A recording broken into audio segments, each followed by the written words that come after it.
آپ صلی اللہ علیہ وسلم کی بعثت کا مقصد اور اہمیت کا اندازہ نہیں کیا جا سکتا ہے۔ کتاب کی تیسری اہم خصوصیت کتاب کا آخری مبحث ہے، جس میں آپ صلی اللہ علیہ وسلم کی ذات والا صفات کو ساری دنیا کے لیے رحمت قرار دیا گیا ہے۔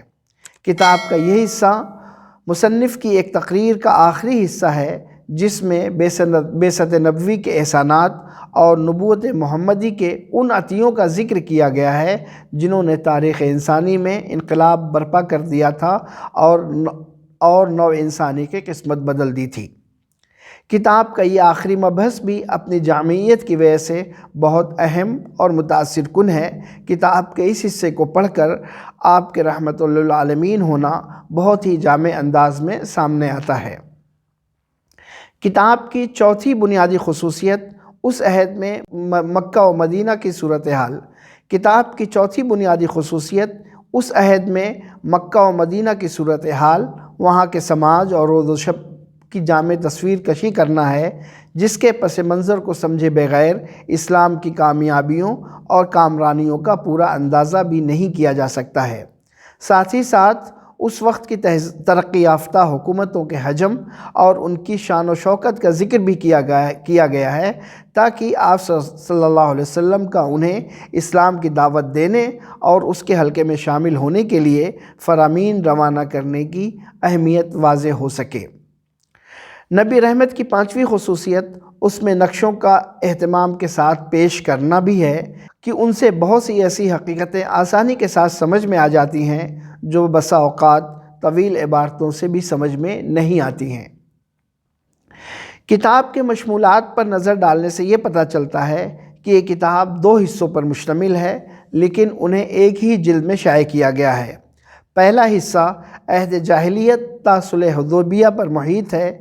اس حصے کی فہرست کے آخر میں کتاب کے انڈیکس کا ذکر بھی موجود ہے، لیکن وہ کتاب کے پہلے حصے میں موجود نہیں ہے، بلکہ اسے کتاب کے دوسرے حصے میں شامل کیا گیا ہے، لیکن اس کی وضاحت نہیں کی گئی ہے۔ کتاب کے دوسرے حصے کا آغاز سلاطین و امراء کے نام روانہ کردہ مکاتب نبوی سے ہوتا ہے اور خاتمہ آپ صلی اللہ علیہ وسلم کے رحمت للعالمین ہونے کا ذکر کرتے ہوئے کیا گیا ہے۔ مزید برآں کتاب کے آخر میں دونوں حصوں کا اشاریہ بھی شامل کیا گیا ہے، لیکن پہلی جلد کے اشاریے کا ذکر فہرست میں نہیں کیا گیا ہے۔ ممکن ہے کہ کتاب کے دوسرے ایڈیشن میں اس خامی کو دور کر لیا گیا ہوگا۔ نبی رحمت کا آغاز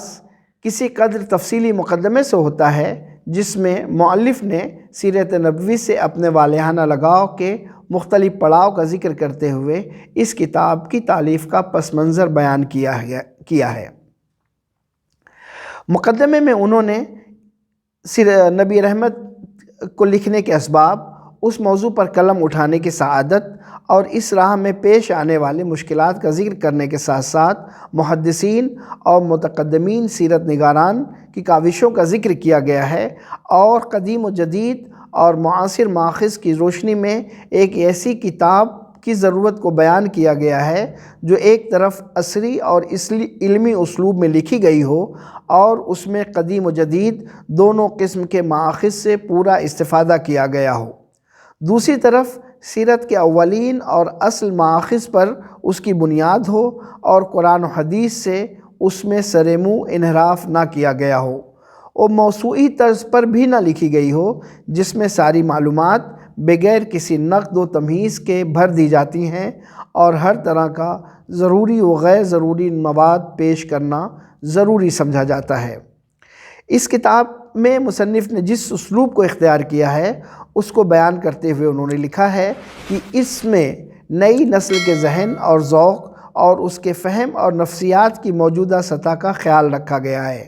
نیز نئے تقاضوں اور ضرورتوں اور اس طرز تحریر اور طرز کلام کی اس میں پوری رعایت ہو جو موجودہ دور میں رائج ہے، کہ ہر زمانے کا ایک خاص اسلوب بیان اور زبان ہوتی ہے جس کا لحاظ رکھنا ضروری ہوتا ہے۔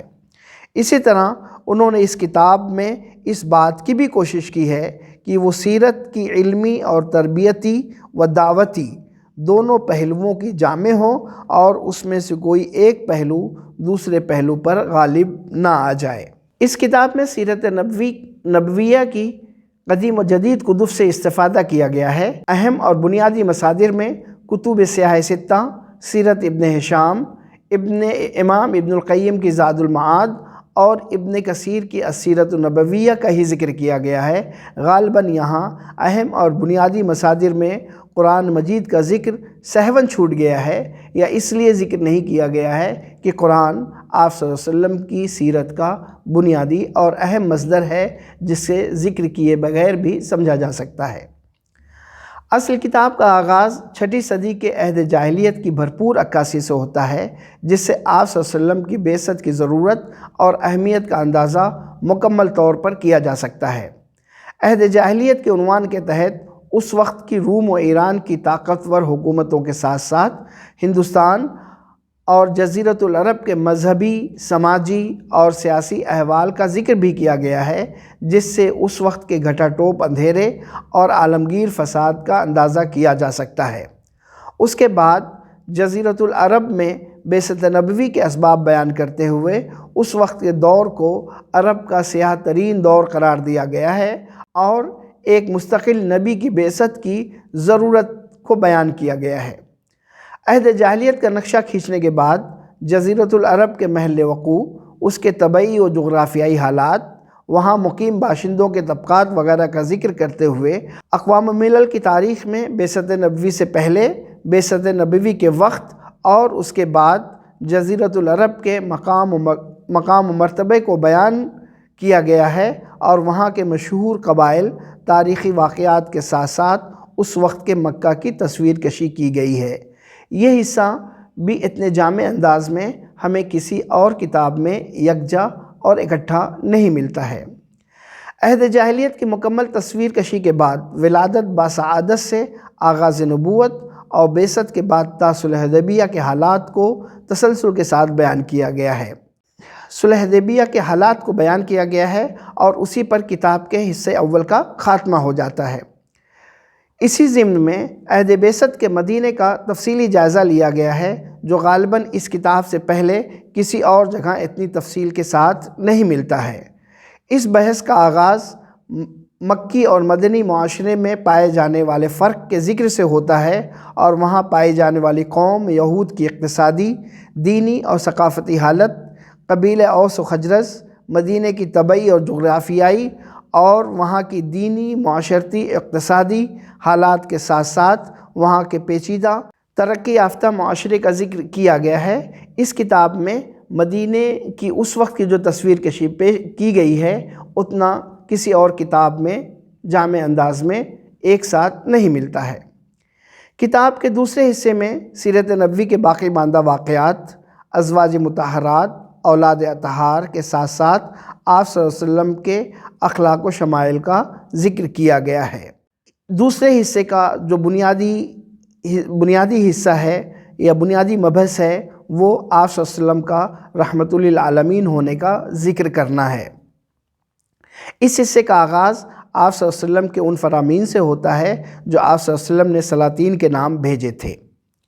عصر حاضر میں لکھی جانے والی کتب سیرت میں نبی رحمت کا شمار ایک اہم اور عمدہ کتاب سیرت میں ہوتا ہے۔ اس میں واقعات سیرت کو تسلسل کے ساتھ بیان کرنے کے ساتھ ساتھ سیرت نبوی کے ان پہلوؤں کو اجاگر کیا گیا ہے جن سے آپ صلی اللہ علیہ وسلم کی ذات سے عشق، محبت کے جذبات پیدا ہوتے ہیں اور اسلام کی دعوت دینے کے مختلف اسلوب اور طریقے سامنے آتے ہیں۔